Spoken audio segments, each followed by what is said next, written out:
Assalamualaikum warahmatullahi wabarakatuh. Perkenalkan, kami dari kelompok 3 akan membawakan materi mengenai audit siklus penggajian dan personalia.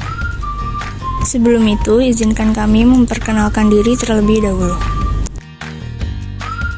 Halo teman-teman, saya Feby dari kelompok 3 akan menjelaskan mengenai pengertian, akun-akun, fungsi bisnis, serta dokumen yang terkait dalam audit siklus penggajian dan personalia. Hai teman-teman, nama saya Hani dari kelompok 3 akan menjelaskan tentang tujuan serta pengendalian internal dalam siklus penggajian dan personalia. Hai, nama saya Sarah dari kelompok 3. Kali ini saya akan menjelaskan metodologi untuk merancang pengujian atas rincian saldo. Pada kesempatan kali ini, materi yang akan kami bawakan diantaranya yang pertama, definisi serta akun dalam siklus penggajian dan personalia. Yang kedua, fungsi bisnis serta dokumen dan catatan yang terkait dalam audit siklus penggajian dan personalia. Yang ketiga, tujuan audit siklus penggajian dan personalia serta pengendalian internalnya. Dan yang keempat, metodologi untuk merancang pengujian atas rincian saldo. Tujuan keseluruhan dalam audit siklus penggajian dan personalia adalah untuk mengevaluasi apakah saldo akun yang terpengaruh oleh siklus tersebut telah dinyatakan secara wajar sesuai dengan prinsip-prinsip akuntansi yang diterima umum. Perbedaan utama antara siklus penggajian dan personalia serta siklus lainnya diantaranya, yang pertama, hanya ada satu kelas transaksi untuk penggajian. Yang kedua, transaksi pada umumnya jauh lebih signifikan ketimbang akun neraca terkait. Yang ketiga, pengendalian internal terhadap penggajian sudah efektif bagi hampir semua perusahaan, termasuk juga perusahaan kecil sekalipun. Akun-akun yang termasuk dalam siklus penggajian dan personalia diantaranya kas dan bank, upah gaji, bonus dan komisi akrual, pemotongan pajak penghasilan dan pengurangan lainnya, beban pajak gaji akrual, tenaga kerja langsung, dan beban pajak gaji. Fungsi bisnis dalam siklus penggajian dan personalia serta dokumen dan catatan yang terkait. Untuk kelas transaksi penggajian, akun yang termasuk di dalamnya yaitu kas penggajian, semua akun beban gaji, semua akun pemotongan pajak gaji, dan semua akun gaji akrual. Ada 4 fungsi bisnis yang termasuk dalam siklus penggajian dan personalia. Yang pertama, fungsi bisnis personalia dan kesempatan kerja. Fungsi ini menyediakan sumber yang independen untuk merekrut personil yang memenuhi kualifikasi, atau dengan kata lain, fungsi bisnis ini yaitu merekrut karyawan. Dalam fungsi personalia dan kesempatan kerja, juga menyediakan sumber catatan yang independen bagi verifikasi internal atas informasi upah. Lalu dokumen dan catatan yang terkait dengan fungsi ini diantaranya ada catatan personalia, meliputi data seperti tanggal mulai bekerja, investigasi personal, tingkat pembayaran, pengurangan yang diotorisasi, evaluasi kerja, dan tanggal berhenti bekerja. Formulir otorisasi pengurangan, yaitu formulir yang digunakan untuk mengotorisasi pengurangan gaji, termasuk jumlah pembebasan untuk pemotongan pajak penghasilan dan program tabungan pensiun lainnya. Lalu ada formulir otorisasi tingkat pengurangan. Formulir ini digunakan untuk mengotorisasi tingkat pembayaran. Sumber informasinya adalah kontrak tenaga kerja, otorisasi oleh manajemen, atau dalam kasus pejabat perusahaan, otorisasi dari dewan direksi. Yang kedua, ada fungsi perencanaan waktu dan persiapan penggajian. Fungsi ini merupakan hal yang penting dalam audit penggajian, karena mempengaruhi secara langsung beban penggajian setiap metode. Dokumen dan catatan yang terkait dengan fungsi ini diantaranya kartu waktu, yaitu dokumen yang mengindikasikan waktu karyawan mulai dan berhenti bekerja setiap harinya dalam hitungan jam, serta jumlah keseluruhannya. Tiket waktu pekerjaan, yaitu formulir yang menunjukkan pekerjaan mana yang dikerjakan karyawan selama periode tertentu. Ketiga, ada file transaksi penggajian. File yang dibuat oleh komputer ini mencantumkan semua transaksi penggajian yang diproses oleh sistem akuntansi selama suatu periode, seperti 1 hari, minggu, atau bulan. Jurnal atau daftar penggajian. Laporan ini dibuat dari file transaksi penggajian dan umumnya mencantumkan nama karyawan, tanggal, jumlah gaji kotor dan bersih, jumlah pemotongan, serta klasifikasi akun atau klasifikasi setiap transaksi. Yang terakhir ada file induk penggajian, yaitu file komputer yang digunakan untuk mencatat transaksi penggajian bagi setiap karyawan dan mempertahankan total upah karyawan yang dibayar selama tahun tersebut hingga tanggal saat ini. Yang ketiga, ada fungsi pembayaran penggajian. Penanda tanganan dan distribusi penggajian harus dikendalikan secara hati-hati untuk mencegah pencurian. Untuk meningkatkan pengendalian, cek pembayaran umumnya diproses secara terpisah dari pengeluaran lainnya. Dokumen dan catatan yang terkait dengan fungsi ini diantaranya cek gaji. Cek gaji ditulis untuk selanjutnya diserahkan kepada karyawan sebagai pertukaran atas jasa yang dilaksanakan. Dan rekonsiliasi akun penggajian merupakan hal yang penting bagi semua akun kas, termasuk penggajian, untuk menemukan kesalahan dan kecurangan. Yang terakhir, yang keempat, ada fungsi penyiapan SPT pajak penggajian dan pembayaran pajak. Undang-Undang Penggajian Pemerintah mengharuskan penyiapan serta pengiriman SPT pajak penggajian secara tepat waktu. Untuk mencegah salah saji dan kewajiban pajak serta penalti yang potensial, individu yang kompeten harus memverifikasi output secara independen. Dokumen dan catatan yang terkait dengan fungsi ini diantaranya formulir W2, yaitu formulir yang dikirim ke setiap karyawan yang mengikhtisarkan penghasilan karyawan selama tahun kalender, termasuk pembayaran kotor, pemotongan pajak penghasilan, dan pemotongan jaminan sosial. Serta SPT pajak penggajian, yaitu formulir yang diserahkan kepada pemerintah untuk menunjukkan pembayaran pajak yang dipotong dan pajak perusahaan. Audit siklus penggajian dan personalia memiliki beberapa tujuan.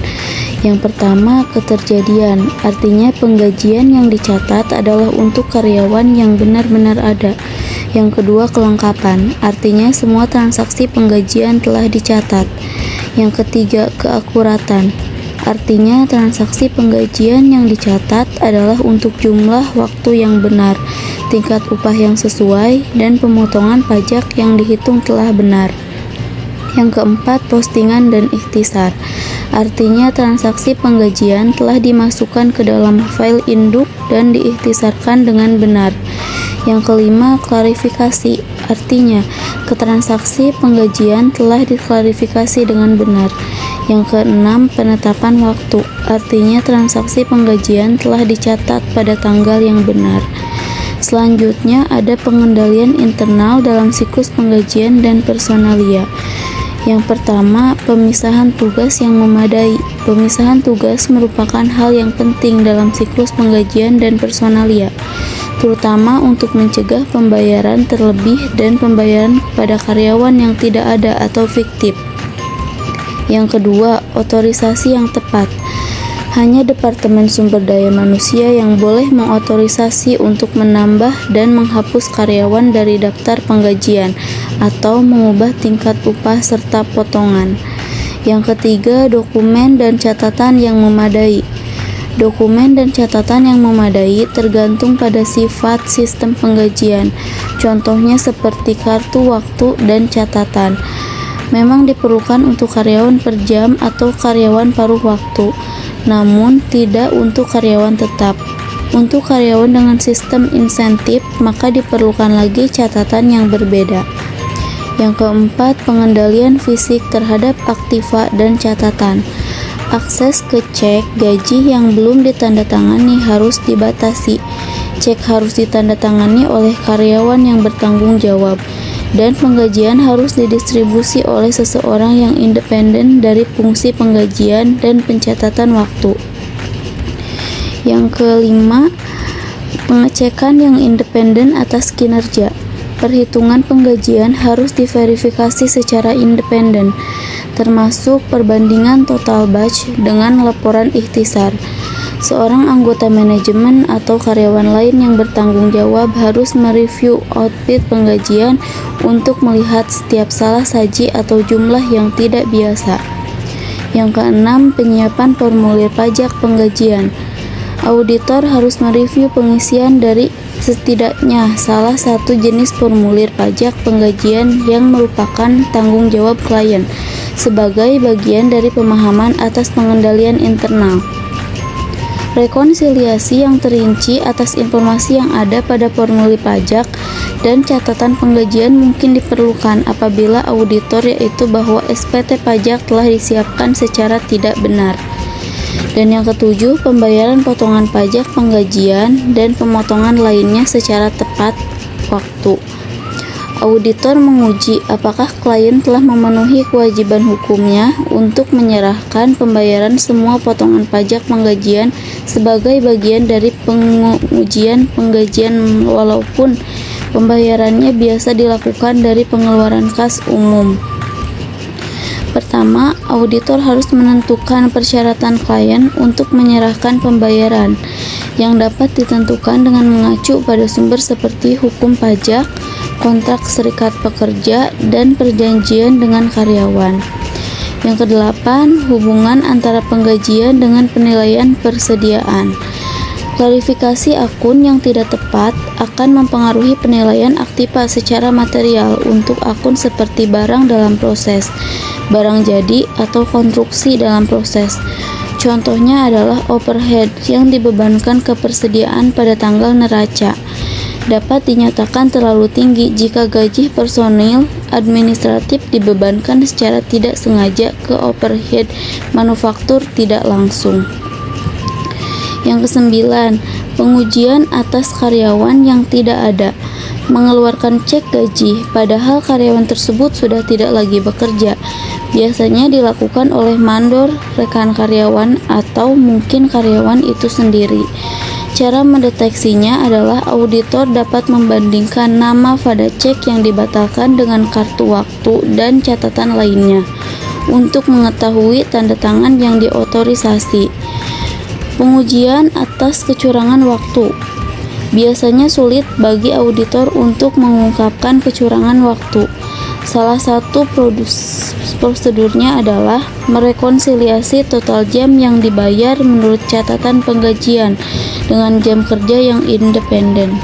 Ya, metodologi untuk merancang pengujian ini memiliki beberapa tahap. Tahap pertama ialah mengidentifikasi resiko bisnis klien yang mempengaruhi akun kewajiban penggajian, menetapkan salah saji yang dapat ditoleransi dan nilai resiko inheren untuk akun kewajiban penggajian, menilai resiko pengendalian untuk siklus penggajian dan personalia. Setelah itu, tahap kedua ialah merancang dan melaksanakan pengujian pengendalian serta pengujian substansi atas transaksi untuk siklus penggajian dan personalia. Lanjut ke tahap 3, merancang dan melaksanakan prosedur analisis untuk akun kewajiban penggajian. Setelah itu, merancang pengujian atas rincian saldo akun kewajiban penggajian untuk memenuhi tujuan audit yang berkaitan dengan saldo, yaitu prosedur audit, ukuran sampel, item yang akan dipilih, dan penetapan waktu. Dua tujuan audit yang berkaitan dengan saldo yang utama ialah accrual dalam neraca saldo telah dinyatakan pada jumlah yang benar. Transaksi dalam siklus penggajian dan personalia telah dicatat pada periode yang benar. Perhatian utamanya itu untuk memastikan bahwa tidak ada kurang saji atau accrual yang dihilangkan. Selanjutnya, kita akan membahas akun kewajiban yang utama dalam siklus penggajian dan personalia, yaitu jumlah potongan dari gaji karyawan, pajak penggajian yang dipotong tetapi belum dibayar kepada pemerintah dapat diuji dengan membandingkan saldonya dengan jurnal penggajian, formulir pajak penggajian yang dibuat pada periode selanjutnya, dan pengeluaran kas periode selanjutnya. Gaji dan upah akrual. Gaji dan upah akrual ini terjadi setiap kali karyawan belum menerima upah yang telah menjadi haknya selama beberapa hari atau jam terakhir hingga periode selanjutnya. Komisi akrual. Konsep yang sama yang digunakan dalam memverifikasi gaji dan upah akrual juga dapat diterapkan pada komisi akrual. Meskipun akrual ini umumnya lebih sulit diverifikasi karena perusahaan seringkali memiliki beberapa jenis perjanjian yang berbeda. Bonus akrual ialah bonus akhir tahun yang belum dibayarkan kepada para pejabat dan karyawan, merupakan pos yang sangat besar sehingga kelalaian mencatatnya akan menimbulkan salah saji yang material. Pembayaran cuti liburan, cuti sakit, atau tunjangan lainnya. Kewajiban-kewajiban tersebut yang relatif konsisten dengan tahun sebelumnya merupakan pertimbangan yang paling penting ketika mengevaluasi kewajaran jumlahnya. Pajak penggajian akrual. Pajak penggajian ini dapat diverifikasi dengan memeriksa formulir pajak yang dipersiapkan pada periode sebelumnya. Pengujian atas rincian saldo akun beban. Di sini pos yang paling penting adalah gaji dan bonus pejabat, gaji kantor, gaji dan komisi penjualan, serta tenaga kerja manufaktur langsung. Auditor hanya perlu melakukan pengujian tambahan yang relatif sedikit terhadap akun-akun laporan laba rugi pada sebagian besar audit. Kompensasi pejabat. Auditor harus memverifikasi apakah total kompensasi pejabat merupakan jumlah yang diotorisasi oleh Dewan Direksi, karena gaji dan bonusnya harus dimasukkan dalam laporan SPT Pajak Penghasilan Federal. Komisi. Auditor dapat memverifikasi beban komisi dengan relatif mudah jika tingkat komisi sama untuk setiap jenis penjualan dan informasi penjualan yang diperlukan tersedia dalam catatan akuntansi. Beban pajak penghasilan. Beban penggajian untuk tahun berjalan dapat diuji dengan merekonsiliasi total penggajian setiap formulir pajak penggajian dengan total penggajian untuk seluruh tahun. Total penggajian kemudian dapat dihitung ulang dengan menggalikan tingkat yang sesuai dengan penggajian yang dikenakan pajak. Total penggajian. Tujuan dari pengujian total penggajian adalah untuk menentukan apakah transaksi penggajian dibebankan ke akun non penggajian atau sama sekali tidak dicatat di jurnal penggajian. Tenaga kerja kontrak. Untuk mengurangi biaya penggajian, banyak organisasi melakukan kontrak dengan organisasi luar untuk menyediakan staf. Sebagai contoh, perusahaan seringkali melakukan kontrak dengan perusahaan jasa teknologi informasi untuk menangani manajemen teknologi informasi perusahaannya. Tujuan penyajian dan pengungkapan. Pengungkapan yang diperlukan untuk transaksi siklus penggajian dan personalia tidaklah mendalam, akan tetapi beberapa transaksi yang kompleks seperti opsi saham dan rencana kompensasi pejabat eksekutif lainnya mungkin memerlukan pengungkapan catatan kaki. Auditor dapat menggabungkan prosedur audit yang berhubungan dengan keempat tujuan penyajian dan pengungkapan dengan pengujian atas rincian saldo untuk akun kewajiban dan beban. Berikut contoh kasus audit siklus penggajian dan personalia. New Anggong Mebel merupakan perusahaan yang bergerak di bidang rental atau sewa alat berat. Perusahaan ini memiliki sebanyak 50 karyawan. Perusahaan ini merupakan sistem penggajian yang masih manual. Dalam sistem penggajian terdapat 3 bagian yang saling terkait, antara lainnya yaitu bagian administrasi berfungsi untuk mencatat daftar karyawan dan waktu. Bagian kasir bertugas untuk memberi laporan penerimaan gaji, membayar kerja karyawan sesuai laporan data penggajian, memasukkan uang ke dalam amplop gaji, membayar gaji dan meminta tanda tangan, serta membubuhkan tanda lunas. Keterkaitan ini dapat dilihat melalui aktivitas penggajian berikut ini. Pertama, bagian Departemen SDM memberikan informasi mengenai perubahan penggajian. Setelah itu, file yang telah diperbarui akan disimpan ke dalam file induk. Kedua, validasi data waktu dan kehadiran. Bagian administrasilah yang akan melakukannya. Ketiga, dalam melakukan penyiapan penggajian atas data dan waktu yang telah digunakan untuk menghitung berapa jumlah gaji yang diterima. Kemudian, informasi tersebut disimpan kembali ke file induk penggajian. Keempat, melakukan penggajian terhadap karyawan. Pertama, pada aktivitas ini, daftar gaji diberikan ke bagian kasir. Kemudian, dengan data dan informasi yang telah diterima, maka kasir akan melakukan tugasnya seperti membuat laporan penerimaan gaji, membayar gaji karyawan sesuai laporan data penggajian, dan memasukkan uang ke dalam amplop gaji. Kedua, pada proses mencairkan atau mengambil gajinya, seorang karyawan cukup menukarkan slip atau cek gajinya kepada kasir. Maka kasir akan memberikan gaji, meminta tanda tangan karyawan, dan membubuhkan tanda lunas pada slip gaji karyawan yang telah diterima. Kelebihan yang dimiliki oleh perusahaan di mana birokrasi yang tidak terlalu rumit, sehingga memudahkan karyawan dalam mengambil gaji dari kasir dengan cukup menyerahkan rinci slip atau cek gaji kepada kasir. Kelemahan yang dimiliki oleh perusahaan ini yaitu pemisahan tugas dalam siklus penggajian kurang tepat, karena semua siklus tertuju pada bagian kasir. Maka, dengan tidak adanya pembagian tugas dan otoritas yang tepat, kasir tersebut dapat memanipulasi seperti gaji atau kartu waktu. Solusi yang dapat diberikan mengenai kasus ini yaitu seharusnya adanya pemisahan tugas yang memadai dan otorisasi yang tepat, terutama dalam sistem penggajian yang telah terjadi, seperti pertama, seorang kasir hanya diberikan tugas untuk membayar gaji karyawan sesuai laporan data penggajian dan memasukkan uang ke dalam amplop gaji.